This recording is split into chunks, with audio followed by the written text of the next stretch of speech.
we start our second part of our conference on hydrogen, we want to give Jürgen also, of course, the opportunity to explain what his company is all about. So Jürgen, please share with us your presentation. Yeah, thank you also for the given information. And we are a small German company who works since nearly 30 years on the field of renewable energies. And we have to use vegetable oils as fuel. It's known. We have developed several additive parts to mix in, and that gives the characteristic of a normal mineral diesel. You can use it without modification in your system, 100%, up to 100%, or in any kind of mixture with mineral oils or so on. So there's no modification in the system necessary. The big advantage is because we use the whole potential of renewable energies in two different ways. We have the system to install that or to mix these additives, or we have developed this additive to mix in, and to clean the oils before. That's very necessary to avoid any stuff what makes residues in your engine. So we clean it absolutely totally clean, and then we put this additive part in. This is one development in our processing, and the next processing is to it's called pyrolyse, to use the resting material, yeah, of vegetable oils or any kind of oil, wood, and so on, for fuel. And with this pyrolysis, we get 40 up to 50% oil, 20% of gas, and 40% of coal. And the coal, you have heard something already before for coal. Coal is a very good stuff for reducing CO2 in the atmosphere. So our fuel, what is given, is CO2 reduction, has a CO2 reduction potential.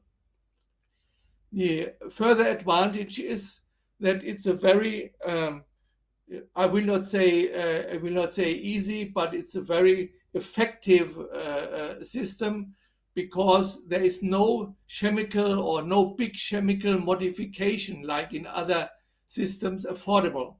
So we can only this cleaning process, this additive part, and the resting material, what is given for fuel. The other advantage is that we work with 5 technologies together, and it's already tested, very positive tested. And we start now with a huge project with that. And yeah, you see some advantages here, yeah, because it's climate protection plus environmentally friendly energy. We have no toxic potential in it. So, and it's tested, it's free of any poison in the stuff, poisonous stuff, and it's so it's free of any. Just a moment. There is a cat inside. Just a moment. Yeah. No.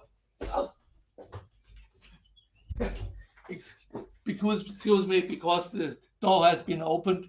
The cat came in. Okay.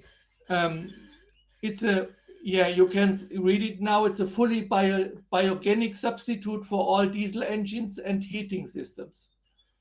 And the processing, like I just told,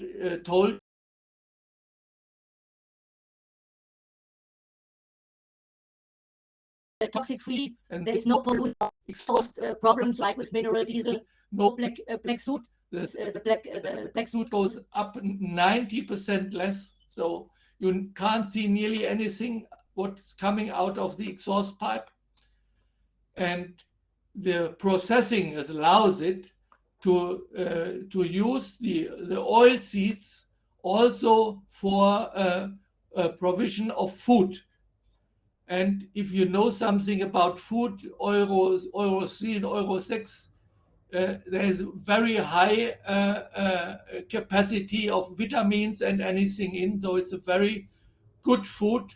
We work with the Bulgarian Institute together, and it's a very healthy food you can imagine. So we make 1 part energy, or 1 or 2 parts of food, because if you see the food part, the given press cake, it's 2 parts and the oil is 1 part. But because we use other technologies with or beside, yeah, we reach 3 parts in percentage, 3 parts of oil. So if you have, for example, 1,000 liters per hectare, you get with our technology beside this pressing, we get 3,000 liters of oil. So it's a triple X, yeah. So okay, it's also like you can read now, it's CO binding by this charcoal, what I said, and it's you get with this concept no waste, yeah. There's absolutely no polluting material and no waste, yeah, because there is also no hazardous substance in, and we have an ecotoxicological testing for that.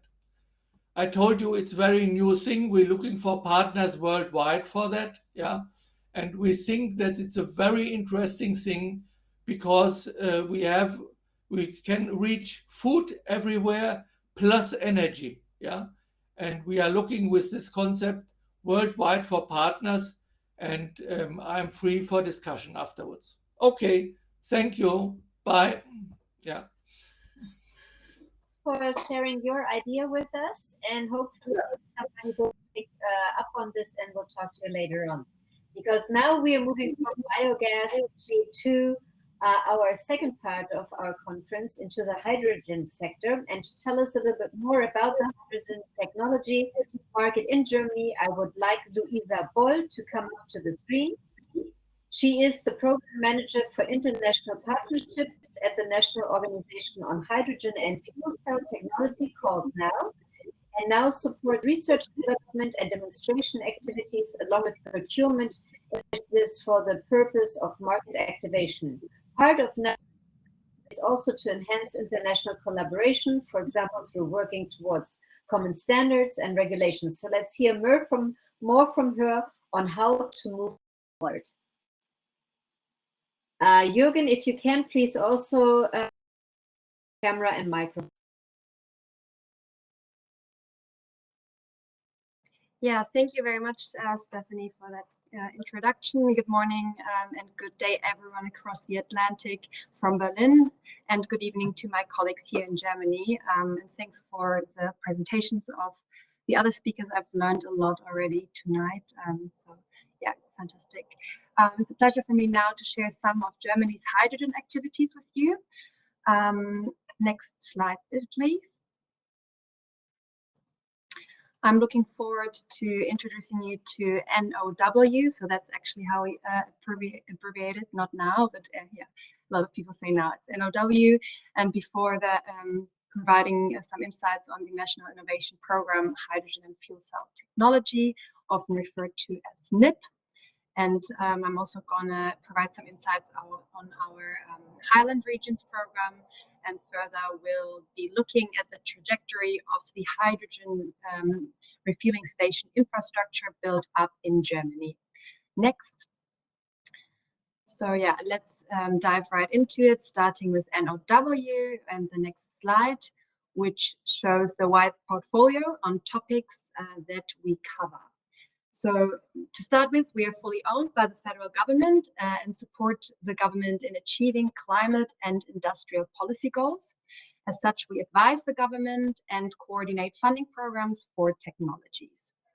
Within the energy landscape, over the years, our mission has become more focused on zero-emission mobility and the transport sector. And within that space, however, our mission has been more broadened. So we take a technology agnostic approach, and therefore it is no surprise that a lot of our effort is going into battery electric mobility. But today I'm gonna speak a bit more about our hydrogen activities. So next slide, please. To locate our work in the strategic approach of Germany's hydrogen activities, here the measures of the German National Hydrogen Strategy at a glance with the respective timeline. So this strategy of Germany was released in June 2020, and there might be some updates around that coming up in the next few months. The construction plan of the strategy, or the chapters that you can see here, range from hydrogen production over hydrogen use, infrastructure, renewable energy integration, and international aspects. And mobility is one of the important sectors for hydrogen use in the short term, as well as industry sector gains interest in the mid-term. Next slide, please. Yeah, exactly. So within the strategy, there are 9 measures that target mobility, or the transport sector, defined for reaching the goal of ramping up of fuel cell applications over all segments and build up the respective infrastructure in Germany.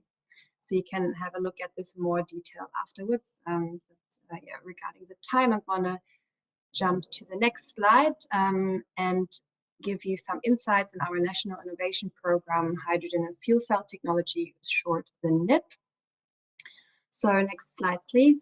As mentioned, we at NOV take a special focus on the mobility sector, and thus worked very closely with the German Federal Ministry of for Digital and Transport, abbreviated BMDV. So NOW coordinates different funding programs for the German government, one of which is the National Innovation Program for Hydrogen and Fuel Cell Technology. The NIP is an interdepartmental program for research and development funding that has been in place since 2007, with the first round of the NIP running till 2016. And then the NIP2 running from 2016 till 2026. So that's currently on. And NOW has been involved in this program since its inception. It's aimed at research and development, and especially since its continuation in 2016, also at projects and plans that support market introduction. And the ultimate goal of the NIP is to our climate protection and sustainable economy. Next slide. Based on the Hydrogen and Fuel Cell Technology Government Program 2016 to 2026, the interministerial NIP ensures, on the one hand, the continuity for research and development, and on the other hand, it addresses the support required for market activation of first products. So we've got, yeah, the split between research development, R&D, and market activation. Right, next slide, please. So this is an overview of approved funding objects that are conducted within the NIP. So here you can see very nicely, yeah, the kind of technologies that we are funding within NIP. We've got cars, light commercial vehicles, buses, trains, electrolyzers, forklifts, waste collection vehicles, critical infrastructure related technology, as well as public and corporate hydrogen refueling stations. And as I mentioned, these are not the ones, not, yeah, like, for example, the trains at 43 are not running yet, but they are approved for funding. So next slide, please. I will now introduce you to one initiative within the framework of the NIP, which is the Highland Regions Funding Program of the Ministry for Digital and Transport. Next slide. This Highland Program initiative is to support regions in Germany in developing integrated concepts on how they can bring hydrogen technologies into local transport. This means that it is about concept development and about using synergy effects so that you no longer have isolated projects running somewhere, but you start to think about hydrogen production and hydrogen use in the various sectors on a regional basis. So such integrated approaches include projects along every step of the value chain, including electricity production, hydrogen production, storage, transport, distribution, and application, as shown on the slide. And we obviously see efforts around developing such hydrogen valleys or hydrogen hubs in other countries, such as Canada, as we've heard before. Next slide. But I think we've got a bit of a special approach to these regions in Germany. So within our Highland funding program, we have, which is a competition for regions to apply for to receive funding, and we have 3 categories that are based on the wealth of experiences that regions already have. So within our initiative, we have the high starter, high expert, and high performer. And the first round of the Highland Regional Funding Call for application was initiated in 2019, and it offers regions funding according to support according to their requirements and experiences in regards to hydrogen and fuel cell technologies. So the funding spans across these 3 categories that target the formation of local actor networks for the high starters, detailed analysis and rollout plans for our high experts, and then the realization of hydrogen economies for our high performers. And the ministry spent roughly 67 million euros across those 3 categories in the first phase. The second phase for the high starters and high experts started last year. So to give some more insights in that, so for the high starters, there are regions that have not yet had much to do with hydrogen, where we see potential. For example, because it is a region of structural change or has a lot of local automotive industry, or it's a coastal region, just for example. There are regions that we would like to sensitize a little for the topic, and they are given a consortium to help identify potential on site for 1 year. Our high experts are already a bit further ahead. There are regions where there's already experiences where individual projects are possibly already running. They then receive funding that allows them to commission someone to draw up a detailed concept, which is then really about concretization in order to bring regions to the point where they can really implement projects in the next step. And in the high experts category, funding of up to 400,000 euros each will be made available to the local authorities of the winning regions. Then our high performers, they're the last category. We've had 3 of them in the first round. They are really ready to go. So in the first Highland round, there were 3 of them, each of which received 20 million euros, and the funding serves to expand research and development activities, procurement projects, as well as to close investment gaps that are necessary for the implementation of innovative hydrogen applications. And the 3 winning regions were selected from 6 applications for the implementation of already existing regional concepts. And the total project volume of these 3 high performers is 195 million euros. Next slide. And the aim is really to bring regions together, which promises to create synergies, for example, by building and using infrastructure jointly, or by growing the supply and demand side for locally produced green hydrogen. And therefore, we will grow the network character of the Highland brand to enable the regions to connect, to learn from the experiences of others, and to provide a platform that will increase the visibility of German hydrogen regions at a national and international level. Okay, next slide, please. So different topics. So the BMDV also supports investments in refueling infrastructure, and I'm going to provide some insights on the next slide, where you can see the hydrogen refueling station network trajectory in Germany between 2006 and 2030, including goals and related tasks. So this is the plan, and this is the way we've gone so far. So between 2006 and 2016, we saw the build-up of the first 50 hydrogen refueling stations. And these were built by an initiative called H2 Mobility Initiative, set up by companies like Shell, Air Liquide, Linde, Daimler, and others. And then around the year of 2015, the German government decided to ensure a basic coverage of HRS of 100 refueling stations.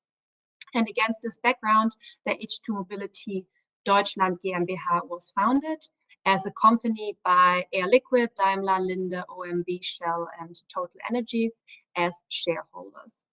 And H2 Mobility has since been the world's largest hydrogen refueling station operator. So this initial phase between 2006 and 2020 was independent of vehicle ramp up, but going forward from now, it's important to emphasize that the government funds dependent on vehicle ramp up to support market and commercial ramp up of the refueling stations. So as such, I emphasize again firmly that the goals of 400 HRS by 2025 and 1,000 by 2030, as per the slide, are not set in stone, but it all depends on the actual vehicle ramp up. So on our funding program, the location of the HRS used to be up to the operator, but now that we look at vehicle ramp up, operators need to show demand in the region to get the funding. Regarding the actual subject of funding, we support the construction and expansion of publicly accessible hydrogen refueling stations for refueling of road vehicles, with a focus on commercial vehicles now. And subject of funding are also electrolyzers plants to produce hydrogen from 100% renewable electricity. In terms of the funding rate, refueling stations, for refueling stations, it's up to 80% of the eligible investment expenditure. And for the electrolyzers, it's up to 45% of eligible investment expenditure. And as per this year, the condition for the funding includes a supply of the funded refueling infrastructure with 100% renewable hydrogen, and the presentation of an economically viable operation of the filling station in the medium to long term. Next slide. So this slide shows the HRS network in Germany as it looks like today. All stations that we see here are funded in some way. The hydrogen stations are preferably integrated into existing filling stations, and the design relies mainly on standardized components for the dispensers, hydrogen storage and compression. And the hydrogen is usually delivered by trailer, stored at 45 bar and highly compressed to 700 bar for the vehicles during refueling. And all of the 350 bar stations that we see here do have 700 bar passenger vehicle refueling. And all this information can also be found on the website or app H2 Live, and you can also find information about the prices there. Next slide, please. Yeah, as we can see here in the slide, the demand rises. So this shows the demand at all stations of H2 Mobility per month between October 2020 and October 2021. And this hydrogen needs to come from somewhere. So next slide, please. We mainly see conventional ways to produce hydrogen, but the goal is, of course, to produce green hydrogen in the mid and long term. And this slide, even though it's a bit messy, shows that we are well on the way as far as the production of green hydrogen is concerned. Yeah, so next slide. This was a dense presentation. We've got expert teams on all the topics that I touched upon today. So if you're interested to find out more, I'm very happy to connect you with the experts, and maybe there's time for a question. Thank you very much for your attention. Thank you, Luisa, for this overview. And now we know more about NOW. Thank you. So to move on, also to tell you a little bit more about the Canadian side and the market, I'm glad we have Yvette Vera Perez with us today. She is the president and CEO of the Canadian Hydrogen and Fuel Cell Association. Yvette has over 15 years of experience in the clean tech and environmental technology sector, and her expertise spans from business development to site engineering, operations, and financing. And before joining the association, Yvette served as the manager for the greenhouse gas reduction programs at the Ontario Centres of Innovation, and she also serves on the board of the Ontario Clean Technologies Industry Association. So Yvette, the floor is yours. Thank you, Stephanie. I hope you can hear me well. Thanks, everyone. It's a pleasure to be here. Yes, my name is Yvette Vera Perez, and I have been the president of the Canadian Hydrogen and Fuel Cells Association, CHFCA, for a whole 50 days today. So I bring lots of enthusiasm to the job and a determination to help the Canadian hydrogen sectors thrive. Next slide, please. Thank you. So a little bit about CHFCA. We are a pan-Canadian organization with a mission to become the voice for the hydrogen industry in Canada. We act as a coordinator, as an ecosystem developer, and we help promote common priorities across the industry. And we do this through industry engagement, government policy, investment. We aim to be a trusted advisor to the federal and provincial government bodies in the creation of sound industrial policies and in the attraction of investments in the hydrogen sector. We also aim to be a leader in the enablement of green-collar jobs within the hydrogen industry.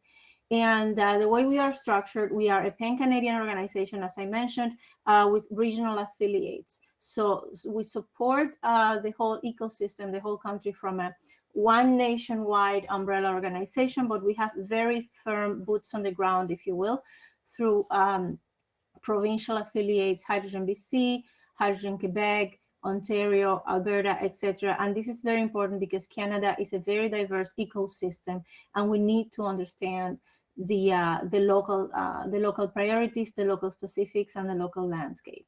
Next slide, please. Thanks.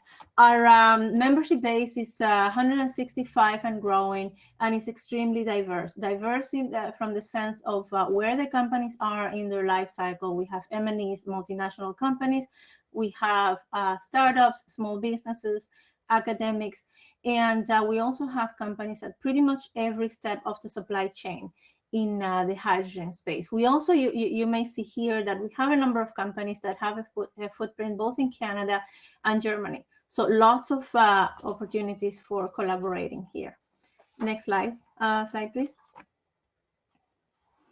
And this is an important slide. CHFCA, we want to convey the message that we celebrate hydrogen diversity. What that means is that we embrace all colors of hydrogen, but we do have a very specific focus on finding a pathway to the cleanest, lowest life cycle greenhouse gas emissions possible in that process. We focus on carbon intensity, and also trying to make sure that the hydrogen technologies and the systems are sustainable from a financial perspective. So we focus on cost, we focus on availability of supply, and also on fostering a demand, which I'm going to talk a little bit more about. Next slide, please. And now, well, in the next slide, I'll give you a little bit of an overview of the hydrogen sector in Canada. The hydrogen sector in Canada, the Canadian space, as I mentioned, is very diverse. Different regions have very distinct core competencies that they bring to the space. So collectively, we develop a very strong position for the hydrogen industry in Canada. We have, for example, BC, the cradle of the modern fuel cell sector, if you will, with tremendous know-how in the development of fuel cells, and all the industries peripheral to the development of fuel cells. Quebec is a leader in production of green hydrogen, and my colleague from the government of Quebec, Mathieu, earlier spoke about the system in Quebec and how it is over 90% green. So lots of potential in Quebec for production of green hydrogen, lots of potential, of course, for exports. We can talk about that later. Alberta brings a lot of potential for clean hydrogen produced from fossil sources, and there's a lot of know-how as well. I'll speak about this later in the province. And finally, Ontario has over 100 years of experience developing electrolyzers.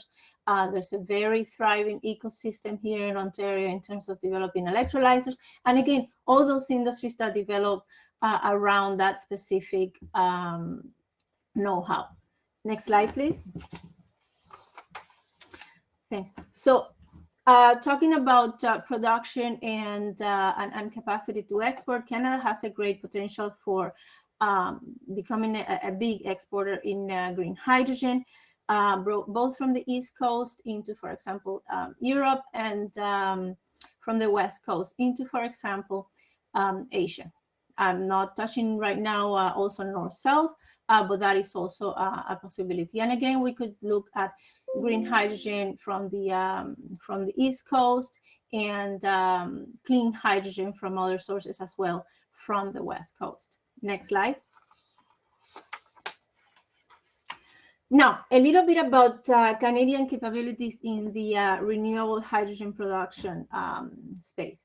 We have a number of companies leading the production of renewable hydrogen, and for example, Cummins Hydrogenics, Hydrogen Optimized, Charbone in Quebec that recently broke ground in a project in the province. So lots of companies from very well-known multinational level to smaller startup TSX Ventures type of companies. Many projects in Quebec, but also in Ontario, power to gas, and in BC. Quebec, however, is at the lead right now in the development of renewable hydrogen in Canada. Next slide. Thanks. So from the perspective of developing clean hydrogen from fossil sources, Canada's clean hydrogen from fossil fuels is especially centered in Alberta, in the Edmonton region. So we have here companies like Shell and others that have decades of experience producing, storing, transporting, and moving and consuming hydrogen.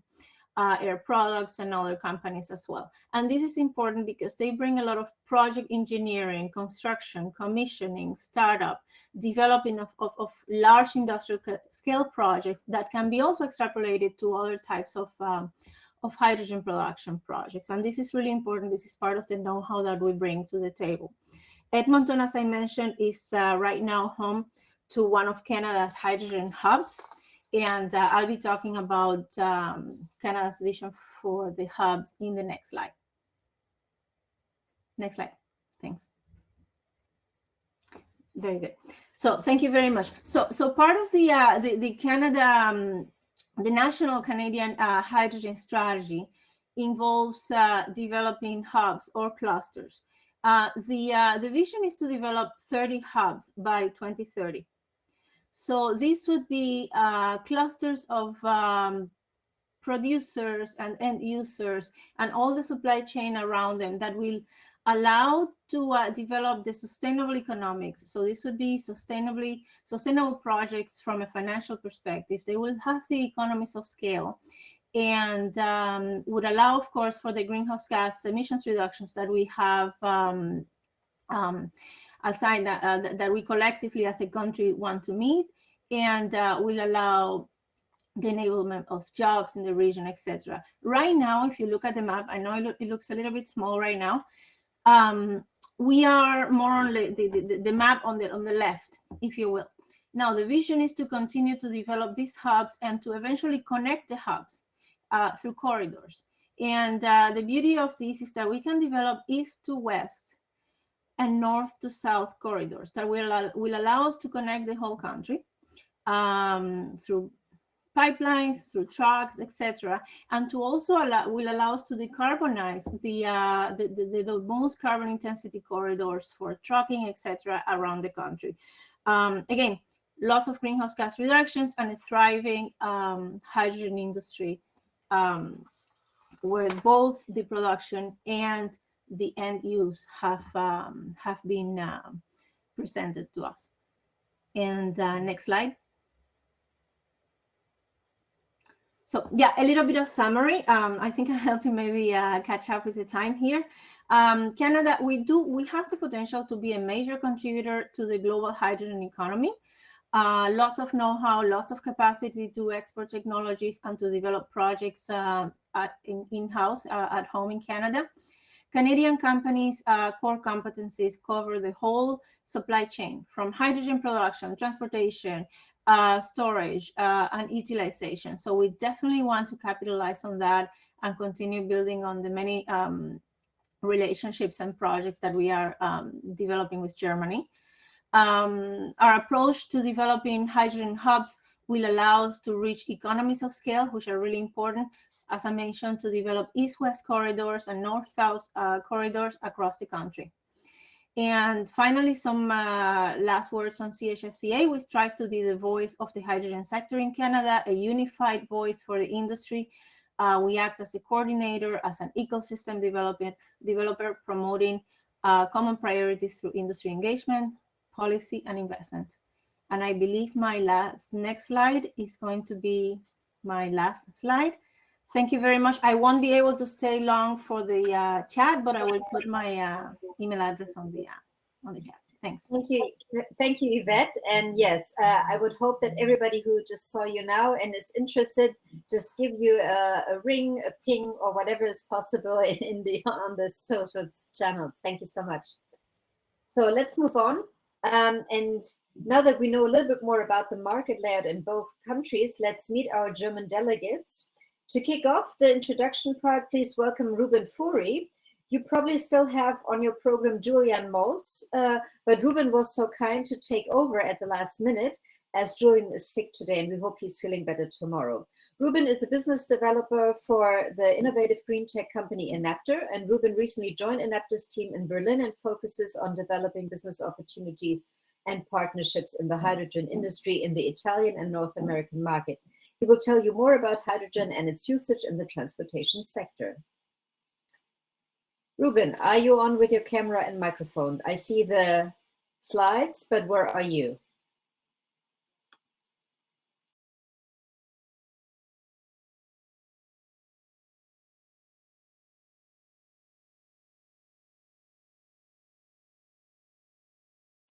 Anywhere? Ruben, where are your microphone and your camera? Okay, I think we should move on and then try Ruben just a little bit later, just in case. So I hope Philippe Laniel is up, because we're going through the presentation now and Ruben is still not there. So we have Philippe with, I'm seeing he's trying to connect with the camera and microphone. Oh, very good. So let's move on with Philippe. Our next representative is Philippe Laniel. He is the sales manager for Eastern Canada at SFC Energy. And Philippe has been with SFC for the past 8 years. SFC's energy's portfolio includes green energy solutions, best-in-class industrial automation solutions, and motor control systems. With over 50,000 of award-winning E4 fuel cells deployed globally, they are a leading manufacturer and supplier of hydrogen and methanol fuel cell systems for stationary and mobile hybrid power solutions. So thank you, Philippe, for logging on, and I hope you can share now your presentation. Oh, it's there. Thank you so much. Thank you very much, Stephanie. Appreciate it. Good afternoon and good evening to everyone on the call. I'll get going right away. It's 5 minutes. It's got to go fast. So I'll start with that first slide that's on the screen. Aside from being a cute slide, it's also important. Oh, I'm sorry, Yvette. Stephanie will just go back to the first slide. It also tells a story. This slide tells the story of where we see ourselves playing a role in the larger energy ecosystem or green energy ecosystem as a fuel cell manufacturer.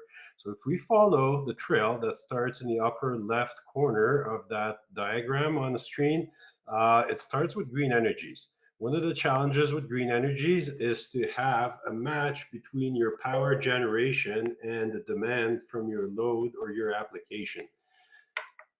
In some period of time, you're going to have a shortfall in your production. In some other period of the day, maybe you'll have a surplus in your production of energy. So one of the ways to offset or match your energy production and your load throughout the day is to use your surpluses to run an electrolyzer and generate your own hydrogen and store it on site.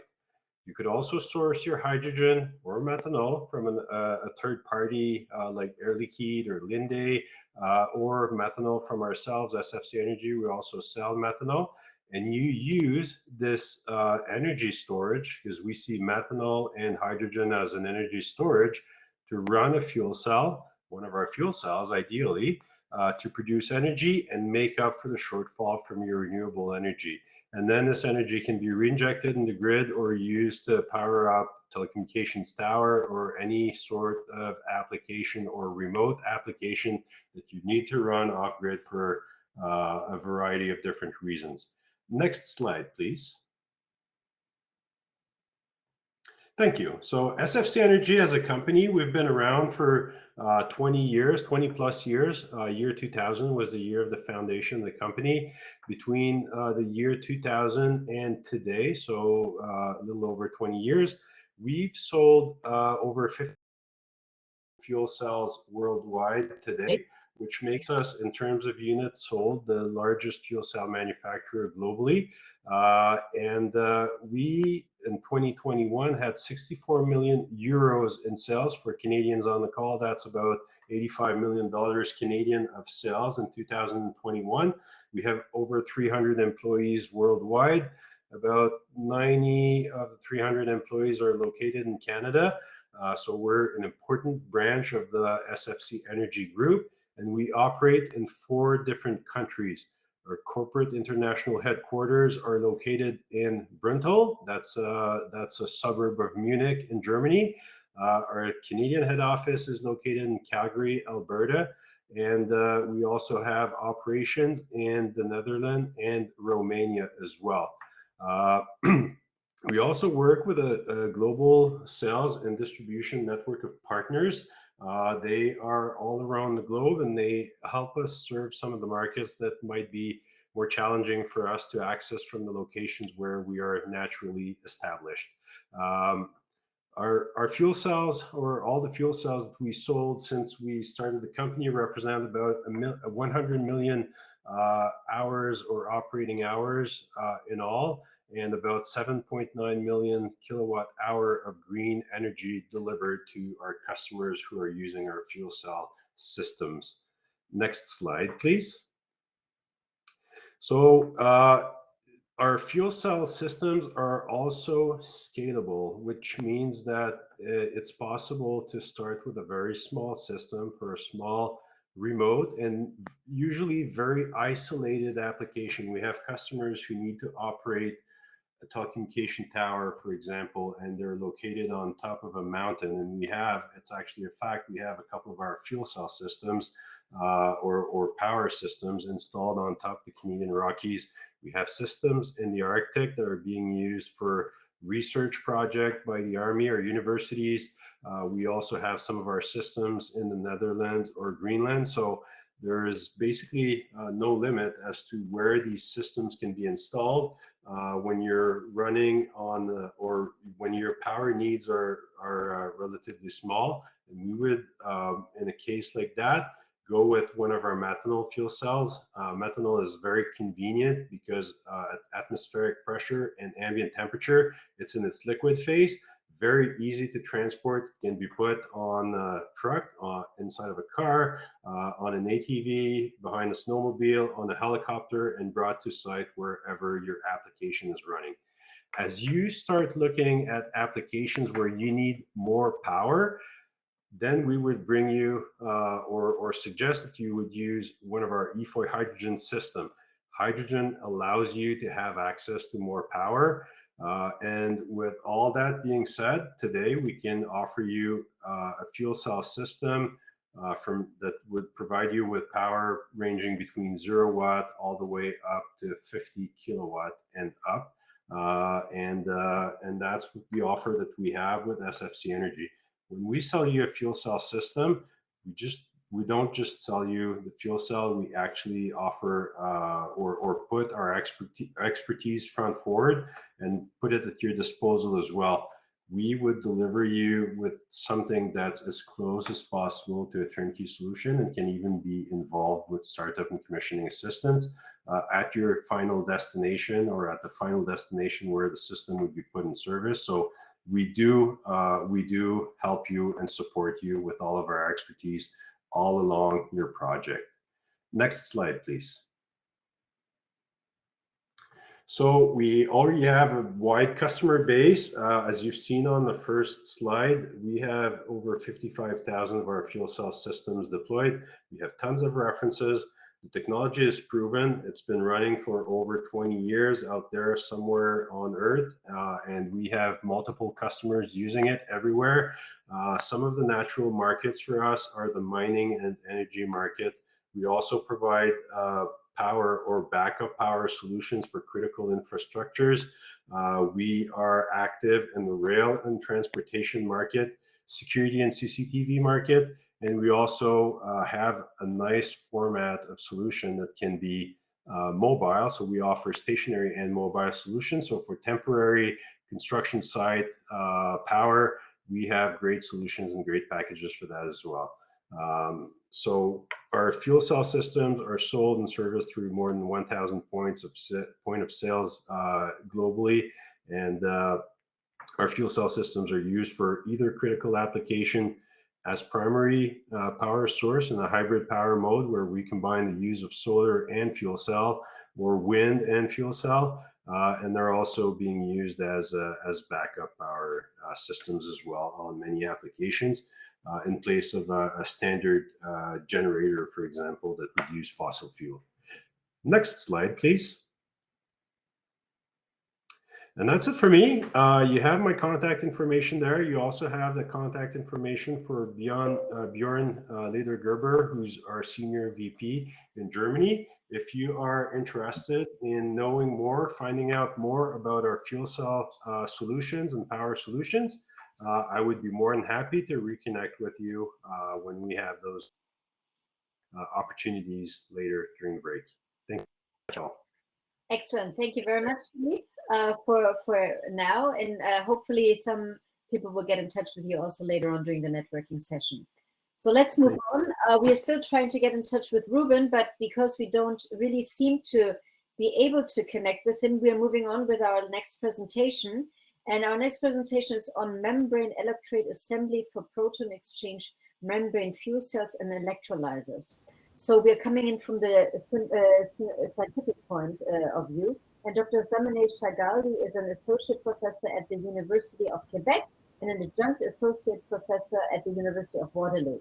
She is a member of the editorial board of the International Journal of Green Energy, and also was a senior research scientist at Cummins Hydrogenics, dealing with different PEM fuel cell and PEM water electrolyzer projects. Thank you so much for Zamaneh. You're already on the screen, so please. Thank you so much. Can you see my PowerPoint?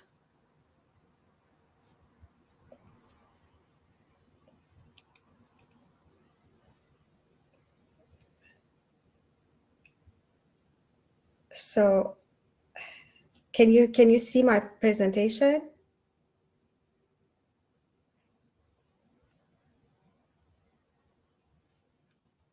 Zamaneh, it's working. Okay, thank you so much. Bonjour tout le monde.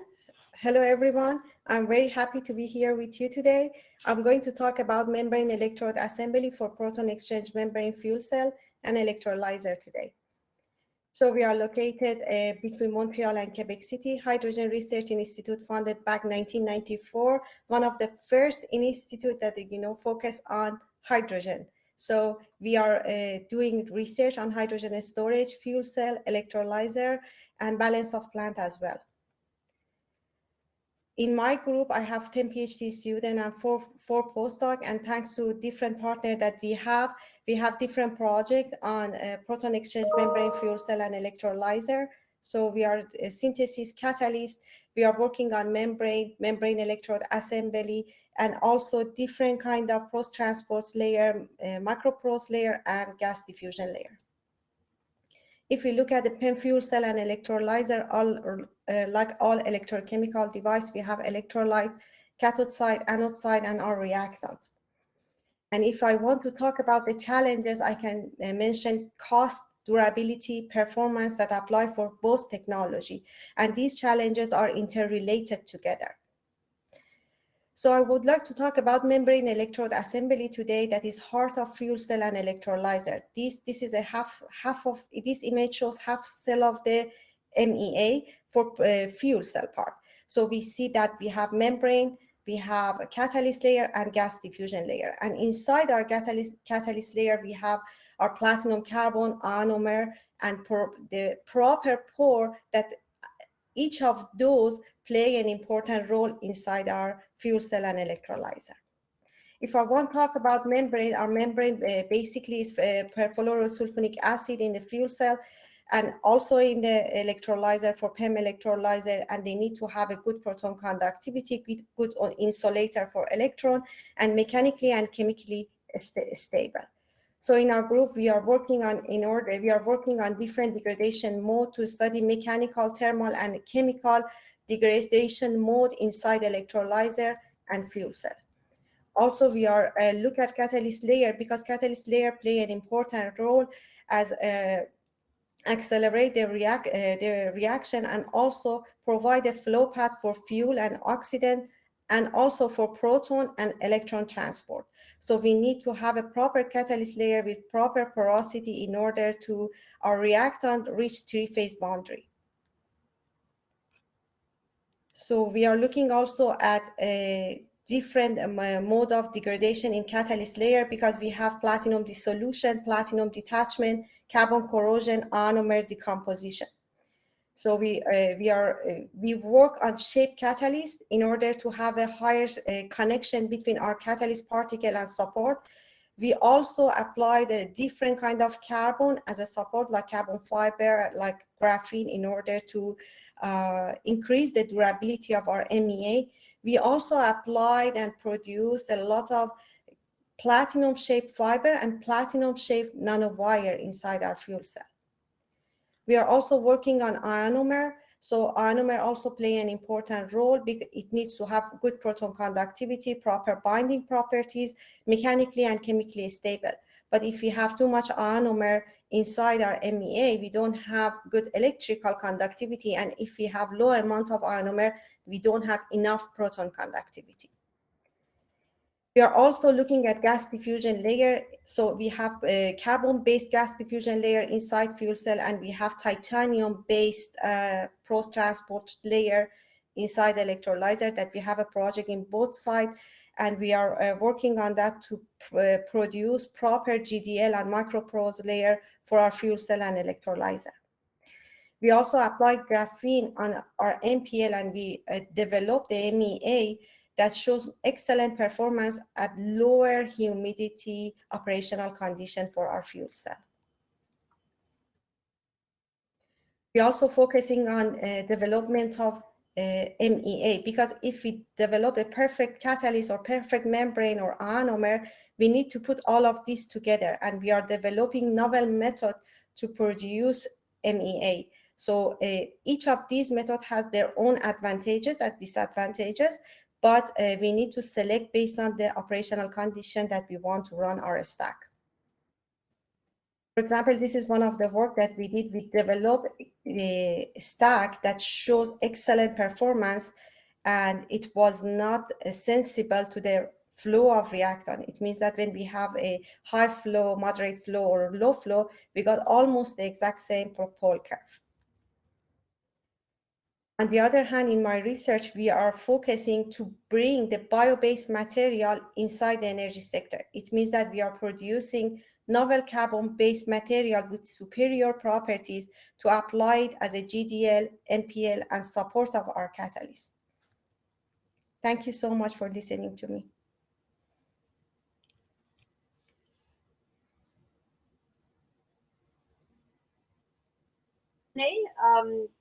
That was really, really quick. Thank you for taking the time slot.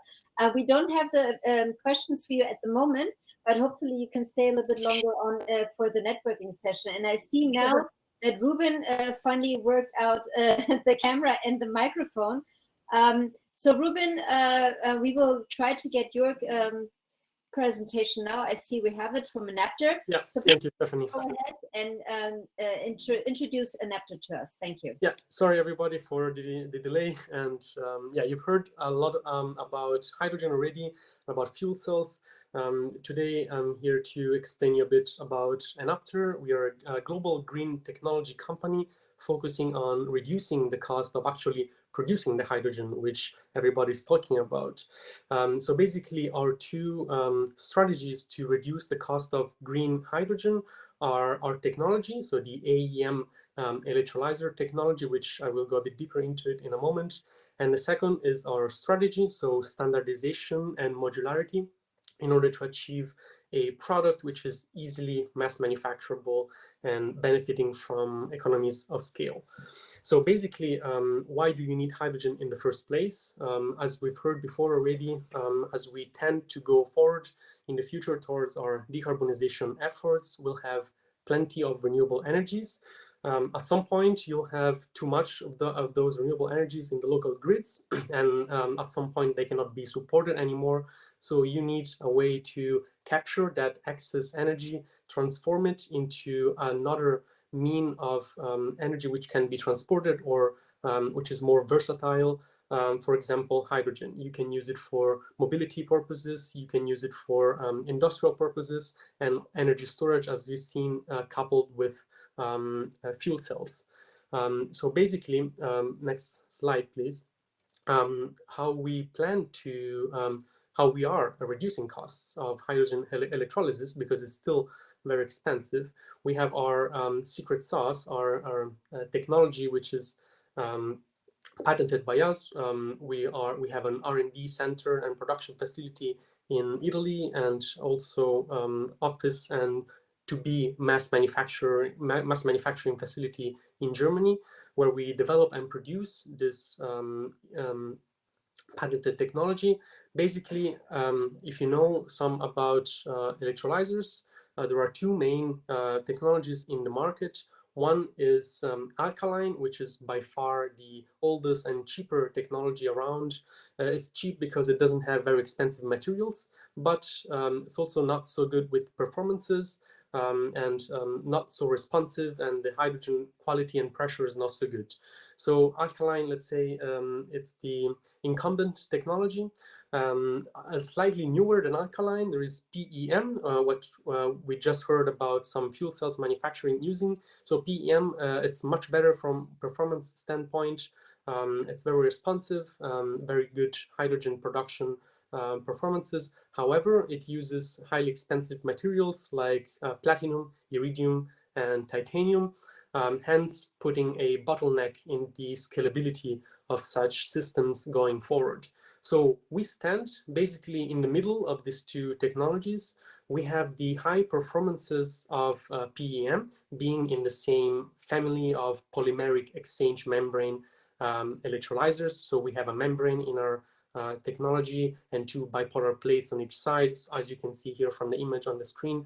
So very good performances like PEM, but we do not have expensive materials like alkaline. In fact, we use a slightly alkaline solution throughout our system, hence benefiting from both of the best of the two worlds. So we can achieve good hydrogen production at low cost. The second way how we can leverage this technology is to make a product which is standardized, mass producible, and modular. So next slide, please. We focus on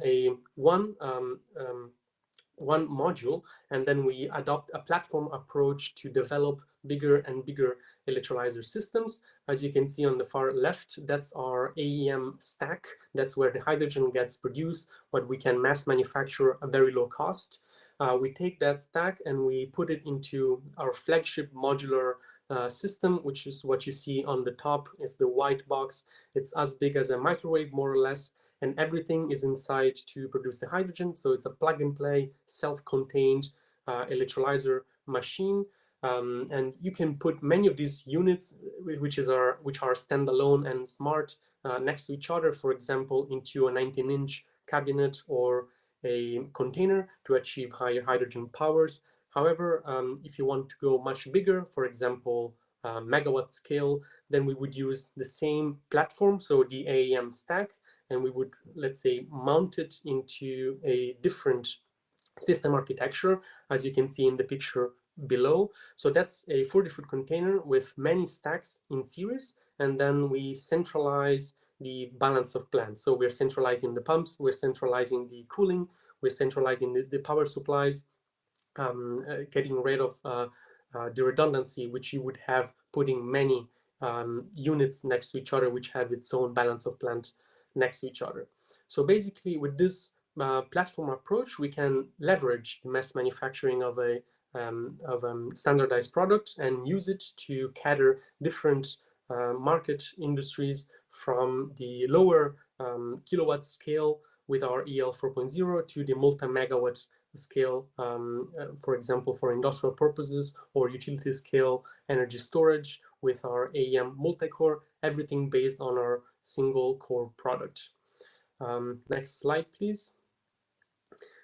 And so here you see some applications for mobility purposes. This is, of course, only one way how you can use hydrogen.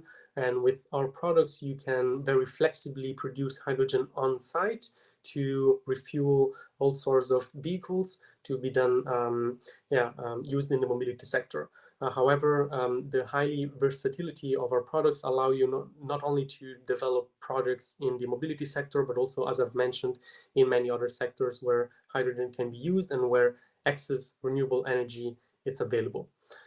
So basically, we are a company which is focusing now in Europe, but it's eager to expand in North America, and we will do so with our newest product, which is ready to be launched in the North American market, which will be UL certified, both the 2.4 kilowatt system as well as the 1 megawatt system, and looking forward to start mass manufacturing of our core products starting next year in our new mass manufacturing facility in Saarbeck in the northern province in Germany.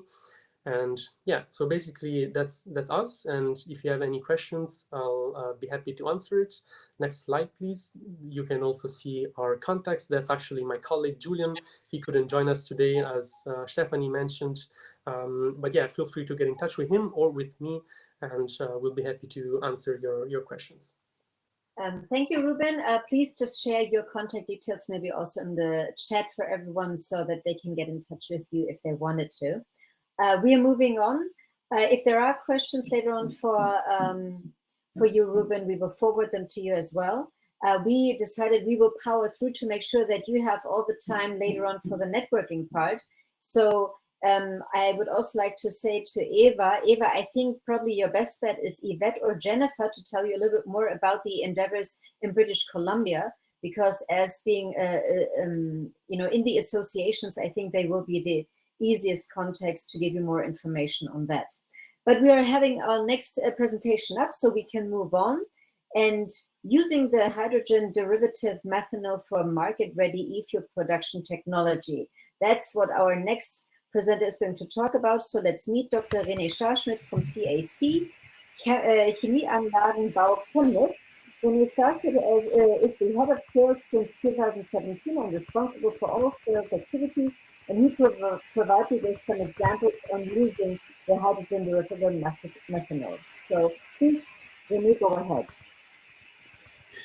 Yeah, thank you very much, Stephanie, for the introduction, and also thank you very much for being here in this conference and for having me here. In the next 5 minutes, I try to keep the time. I want to present our activities in the alternative fuels market. So please go to the next slide. I want to give a short introduction. Who is CAC? CAC is the shortcut of Chemieanlagenbau Chemnitz. We are an EPC contractor located in Germany. We are active in the chemical industry since more than 55 years and are a mid-sized and private-owned company with 300 colleagues at our headquarters in Chemnitz. And on the next slides, and you can also go directly forward to keep in time. These kind of pictures are quite known for everybody, I guess. The different technologies on here, actually 3 examples of Power-to-X applications. the renewable energy production, the water electrolysis, the carbon capture, and our activities are related to methanol-based fuel technologies. And when you give a click, then you see the highlighted technologies, which is directly our own development. And these technologies I want to present in the next slides. Please go ahead. Yeah, we developed, or we started developing our first technology in this field already 10 years ago. And please apologize here, some colors have been mixed by transferring it to Canada. So we started our activities in a time where nobody talked about e-fuels, or there was not this high priority of sustainable fuels as it is right now. And we started this development coursed by an input of one of our customers. He was interested to convert associated gas from an oil field into a liquid and high value product, and this was the first step going ahead with this development via gasification, via methanol synthesis, and finally we built a first demonstration plant already in 2009 at the university in Freiberg. It's close to Dresden in Germany, and within an R&D project we produced with this new technology more than 100,000 liters of gasoline in this campaigns. After this project was finished, it was even not the time for the e-fuels, but CAC, our company, was still pushing and continued in developing this technology. And there came the time in 2019, there was a big R&D project in Germany, C3 Mobility, meaning closing carbon cycle. And here this plant in Freiberg, which has a nominal capacity of already 1 million liters annually, was used to produce a green gasoline based on a green methanol as feedstock. And this methanol was, of course, at this time not an e-methanol coming from renewable electricity. It was a bio-based methanol, but this is at this time was good enough to bring the result also to the car manufacturers. They tested the gasoline and also in lab tests and motor test stands, and the result was very, very good. On the next slide, you see two pictures of this plant. You see it's really, it's in a surrounding of a university, but it's a little bit bigger than lab plants. It's a real demonstration plant, and it's much bigger than, or even it's one of the biggest plants for such gasoline technologies in Europe, actually. So on the next slide, please. You see some results. The product meets the European standards. I apologize that I have not the Northern American standards listed here, but typically for each MTG technology, and it is one kind of MTG technology, the octane number is below the required from the standard. And typically you can blend it with an ethanol, and then you fully meet the requirements of the standards. So please click 2 times, I guess. Once more, here's a mistake. This slide shows that our technology, based on the lab tests, based on the different and long campaigns in the demonstration plant in Freiberg, is really market ready and has reached a TRL of 8 to 9. And CAC is ready to go ahead to construct and to design the first industrial scale plant with capacities between 10 and 50,000 tons a year. And subsequently, of course, we are ready to go for bigger plants. Please click. Just 2 slides on some commercial information, because when we, especially in Europe, when there is discussion about e-fuels, then everybody is claiming that it's too expensive, it's not really energetic, useful, and we want to demonstrate with a really conventional calculation for a quite small plant. You see it's here calculated only for 35,000 tons a year plant. You need approximately 120 megawatts of electricity. You convert it together with the carbon dioxide to approximately 100,000 tons a year of methanol, and from this, these 35,000 tons of gasoline.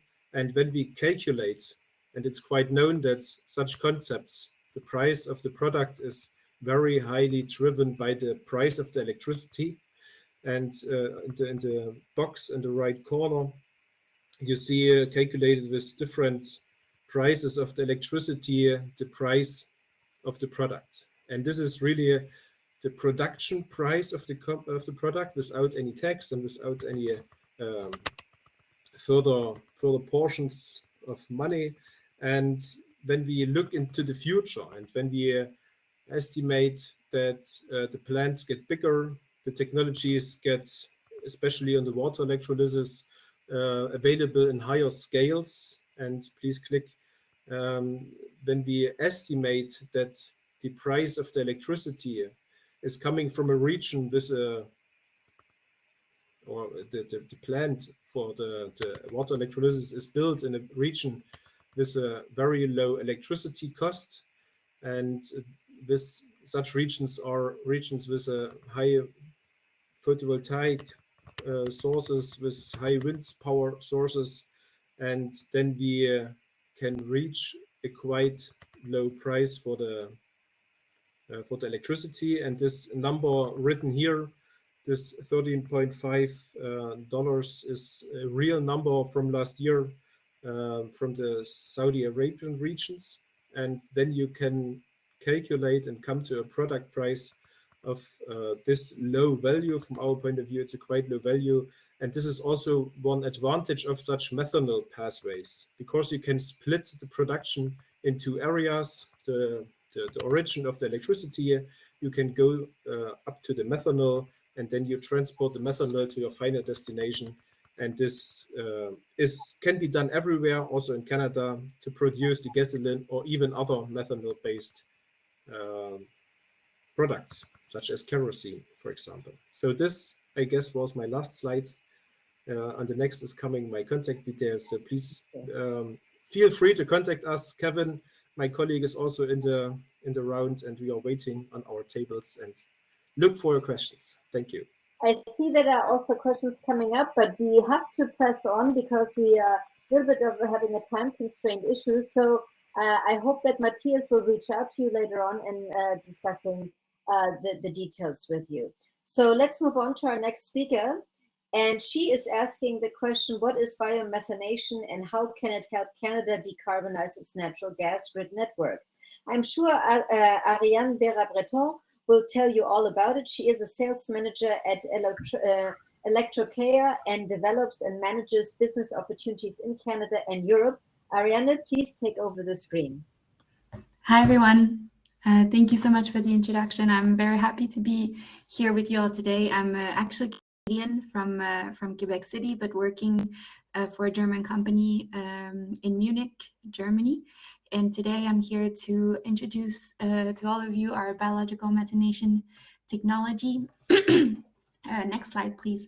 So essentially, Electrocare, we are a growth stage company that has a technology that enables the production of synthetic methane from carbon dioxide and green hydrogen, typically made from renewable power. And we have a strong focus at the moment on commercial projects in North America and Europe, and Canada has been one of the countries that we have identified as a key market for the deployment of our technology. And next slide, please. So we have a very simple two-step process. The first step being the electrolysis, how the hydrogen is being produced, and the second step being the methanation process. At the input of the methanation is carbon dioxide and hydrogen, and the output will be synthetic methane. One of the benefits of our technology, our biological methanation technology, compared to chemical methanation, for example, is that we can actually welcome raw biogas directly into our reactor as our carbon dioxide source. And what happens in that case, the CH4 portion contained in the biogas will simply go through a reactor and come out on the other side, let's say upgraded as RNG. And the CO2 portion contained in the biogas will be combined with the hydrogen and come out on the other side as additional synthetic methane or RNG. So our technology essentially can act as both in a biogas upgrading facility and a methanation facility, and can enable biogas producers to almost double the production of RNG and reduce their CO2 emissions even more than with conventional upgrading technology. Next slide, please. So you'll see here a little bit of the chemistry behind our technology. In the chemical equation that you will see at the bottom, you'll see that our technology requires 1 molecule of carbon dioxide to be mixed with 4 molecules of hydrogen to give you 1 molecule of methane. We will also have water and green heat as byproducts of our system. And you'll see as well on the screen at the top right, the little green smoothie that you see there. This is how our microorganism, they're called archaea, this is how they look like in our lab. Those microorganisms have been on the planet for 3.5 billion years, so it's nothing new. And what they do in nature, they only basically convert carbon dioxide and hydrogen into methane. So our technology, we've basically industrialized a natural process that exists in nature for billions of years. One thing that is also quite interesting about those microorganisms is that they are quite tolerant to contaminants, and they also self-replicate themselves in the reactor. And so there's very low maintenance that is required because they self-sustain themselves inside the bioreactor. Another characteristic of those little microorganisms is that they are very simple to accommodate, in the sense that all they need to have to be happy is carbon dioxide and hydrogen. And when there's no food available for them, they will simply go to sleep and wait for more food. So this allows our technology actually to be able to follow renewable energy profile, wind or solar, for example, intermittent energy sources, because our archaeas can easily stop and go, or be turned on or turned off depending on the food that is available. Next slide, please. So earlier I was saying that our process needs 1 molecule of CO2, and then at the end we will have 1 molecule of synthetic methane. And that was a little bit of a lie. Our conversion efficiency from carbon dioxide to methane is around 98.6%. So the 98.6% of the carbon will be transformed into methane, but we tend to say that it's a 1-to-1 ratio conversion for talking purposes. One last thing on this slide that I haven't yet mentioned is that we have a patented biocatalyst, so a patented, protected, proprietary technology. So we have patents in all major markets around the world that gives us a competitive advantage in the market as well. Next slide, please.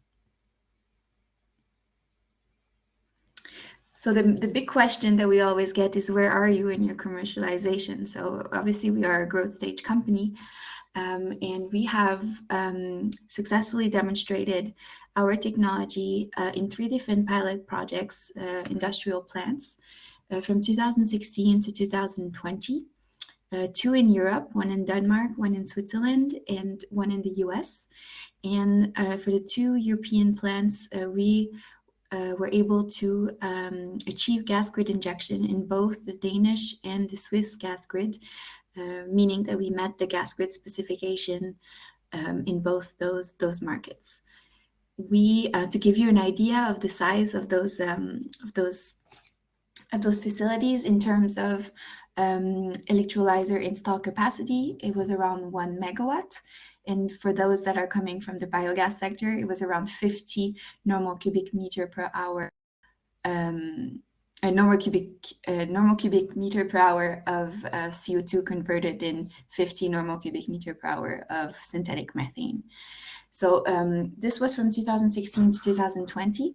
In 2020, Electrocea received a 17.5 million euro grant from the European Commission as part of the European Innovation Council. So Electrocea was selected as one of the innovative companies in that had what it takes to help the decarbonization of Europe towards the Green Deal objectives. And so we received this grant partly to complete internally our first commercial design for the first deployment of our biomethanation plant, and the other part as an investment into the first commercial projects to reduce the perceived risk of investment in a new technology in a first project. So we are currently undergoing permitting activity for that first commercial plant in Europe. Again, to give you an idea of the size, this will be 10 times bigger than our industrial pilot scale. So around 10 megawatt on the electrolyzer side and 500 normal cubic meter per hour of CO2. So this is part of one track of what is going on internally. The sales and business development team is also growing a very strong project pipeline, particularly in Europe, in North America, and the US and Canada, but also in Japan, where we've seen a lot of interest lately. Next slide, please. We are also, we are also working on a parallel track at the moment on top of, our first commercial project. So last summer, Baker invested in Electrocea and became not only an investor of the company, but also a strategic partner. So Baker Hughes, if you don't know them, they are an energy company that has quite a large portfolio of carbon capture technologies internally. And they also invest in many carbon capture and utilization and storage technology as well, such as Electrocea. And as a strategic partner of Electrocea, we are currently developing jointly a joint integrated carbon capture and utilization solution that will be utilizing Baker Hughes carbon capture technology in combination with Electrocea's biomethanation technology to be able to address industrial markets that have an abundance of CO2 available. So again, the design that we have started in January this year with them will be able to address even bigger projects. So the first one, the next size will be 25 megawatt on the electrolyzer side, which corresponds to 12 cubic meter per hour. And this design will be able to be put in trains to address, 25, 50, 75, and 100 megawatt projects. I see Stephanie here, so I'm guessing my time's up, but that was my last slide. I want to invite you to contact me or my colleagues if you have any interest, to evaluate if biomethanation could be a solution for your project, or just wanting to learn more about our technology. Thank you so much. Thank you, Ariane, for the introduction to Electrocea. And we have to move on just to make sure that everybody gets still a chance to really introduce their projects.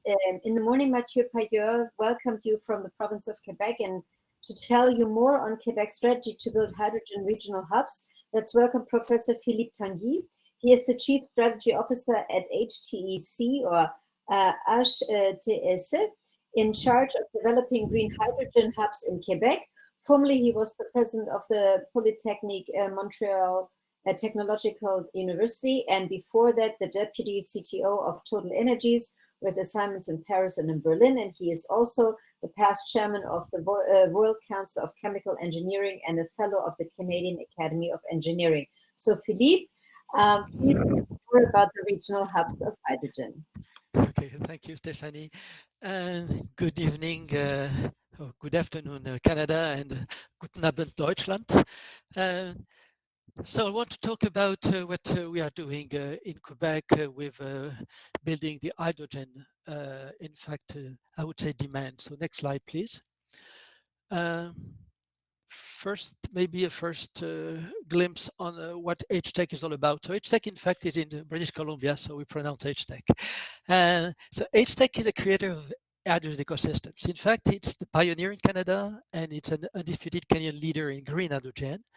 And we started, I would say, everything in Vancouver during the Winter Olympics in 2010, where in fact the first hydrogen highway was built between Vancouver and the Whistler winter resort. Right now, it's over 80 men and women, which are all dedicated to H2 mobility, and the growth is quite spectacular. It's 500% in 3 years. Our core business is to build a bridge between renewable energy production and hydrogen as mobility energy vector, and we capitalize on zero emission mandates. And in fact, we operate 4 business platforms. Our clean fuels, so we produce green hydrogen as well as liquefaction. We distribute hydrogen, so we build hydrogen stations and we distribute hydrogen. We are also supporting and helping the development of hydrogen-powered vehicle supply. I'll talk about this. And finally, on the engineering side, we are providing engineering, system engineering, procurement, project management, and some packaged product. So at present, we have a station network on the West Coast in British Columbia and in California.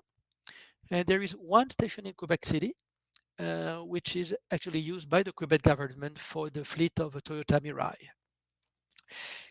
A year ago, almost a year ago, we raised over $200 million from 2 main investors, Chart Industries, based in Atlanta, in Georgia, who is an historical partner of HTEC. So Chart, you may know, it's the world leader of cryogenics. And the second one is I Squared Capital. So it's a private equity based in Miami and specialized in infrastructure and clean tech. And in fact, they invested in the company to accelerate the deployment of hydrogen solutions in key North American markets. So HTEC in Canada has a nationwide growth strategy, but there is a very specific project for Quebec and the Northern Canada First Nations land, Nunavik and Nunavut, that I'm going now to talk about. Next slide, please.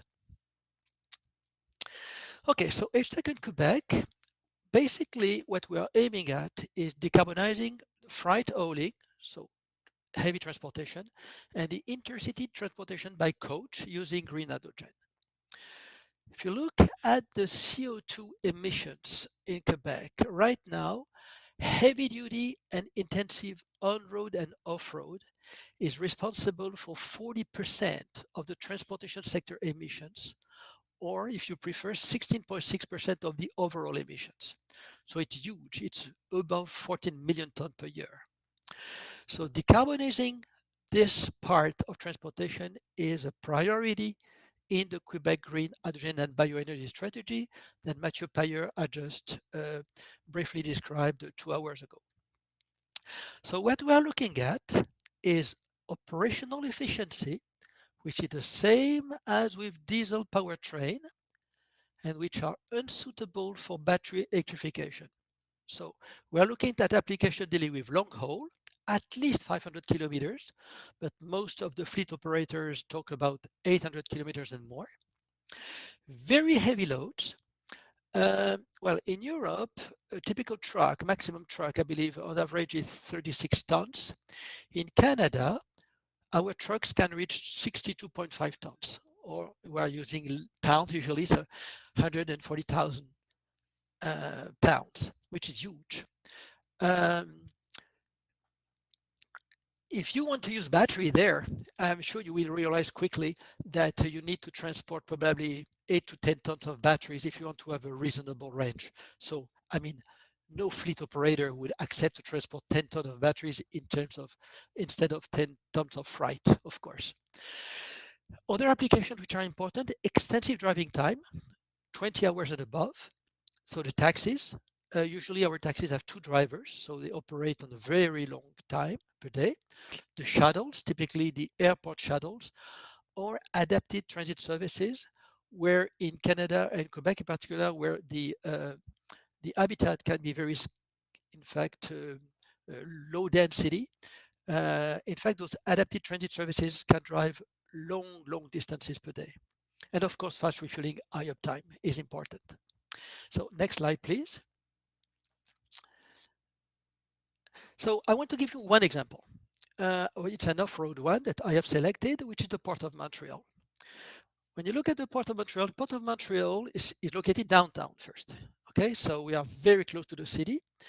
The logistics, in fact, is quite important. The traffic is 1.7 million TEU per year just downtown. So decarboning the logistics is very important. And to do this, in fact, the key things is building the demand. So in fact, convincing the operators to switch to hydrogen. Next slide, please. So in the port, in a given port, I would say many container handling equipment run on diesel 24/7. So because most harbors are located in urban environment, there is a significant impact for the population around in terms of emission, of particulate matters, and of noise.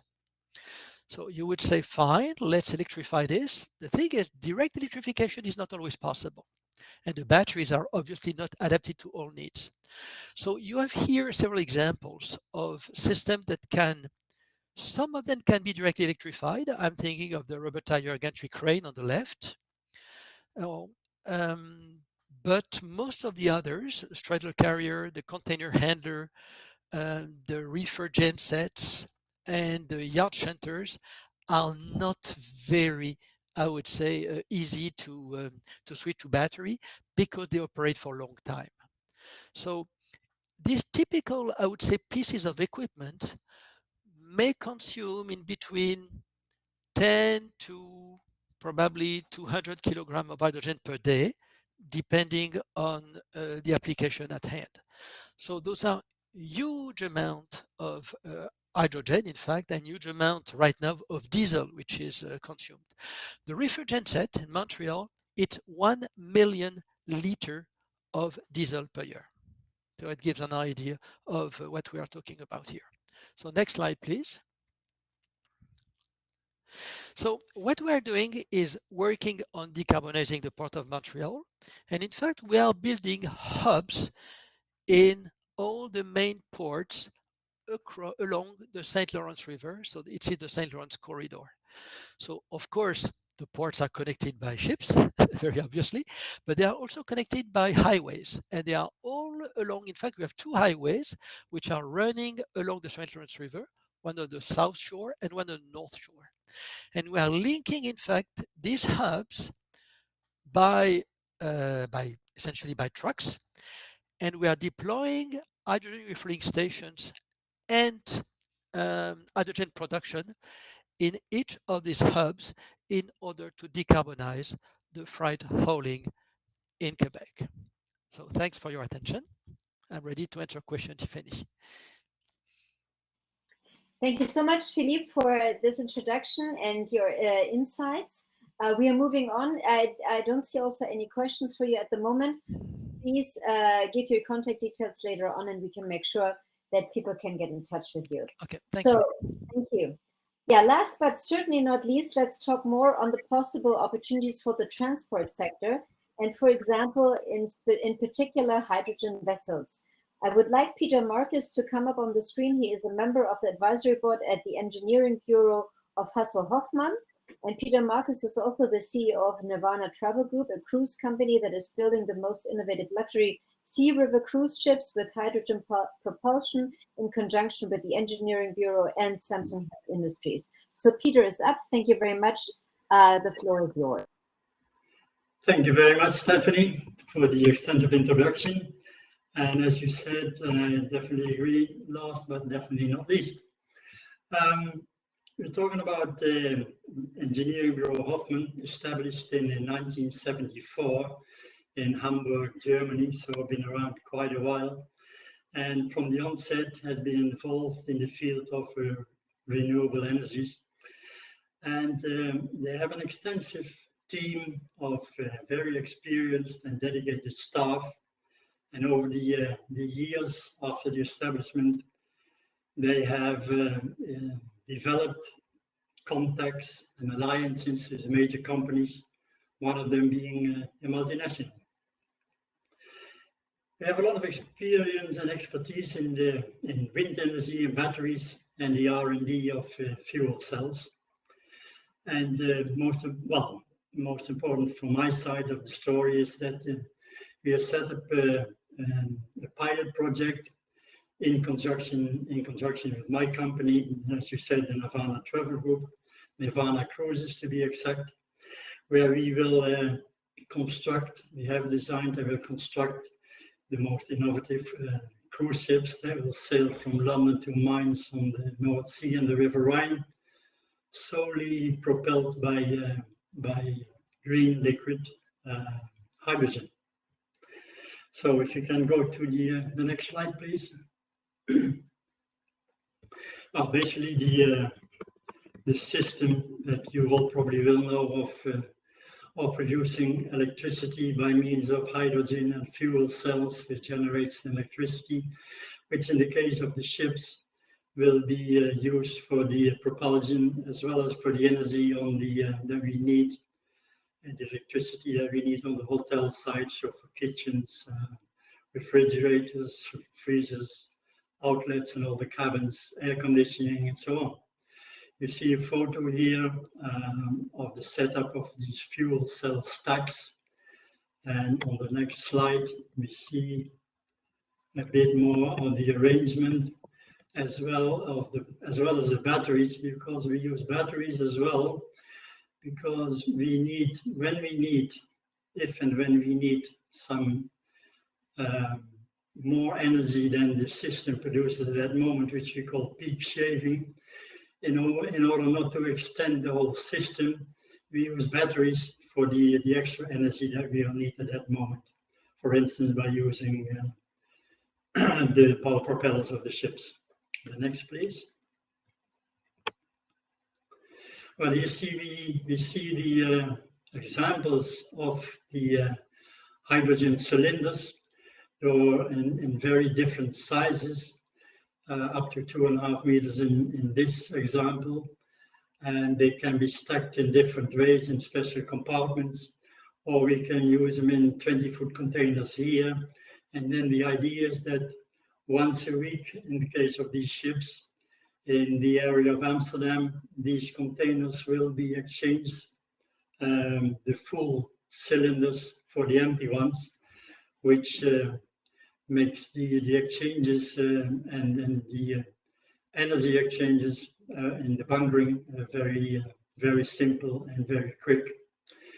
But not necessarily in the containers, but it's just an example here. If we go to the next slide, please. This is a setup of basically this is the plan of the ship. This specific ship is about 135 meters long, about 22 meters wide, 4 decks. And that will have all these containers with the different cylinders of the liquid hydrogen that we can use and exchange 1 time a week for the operations of the ship that can take up to 7 days. The problem that we normally face, or that everyone normally faces with hydrogen, of course, is the lack of infrastructure. And in the case of our ships, we have overcome this because we have a fixed trajectory of these ships that go from London to Mainz. And as I said, once a week, we will bunker the hydrogen in the area of Amsterdam, so that we have basically our own infrastructure in place because of Bureau Hoffmann, which is now building the infrastructure in a joint venture in Netherlands, just north of Amsterdam, which will be completed long before these ships will be finished.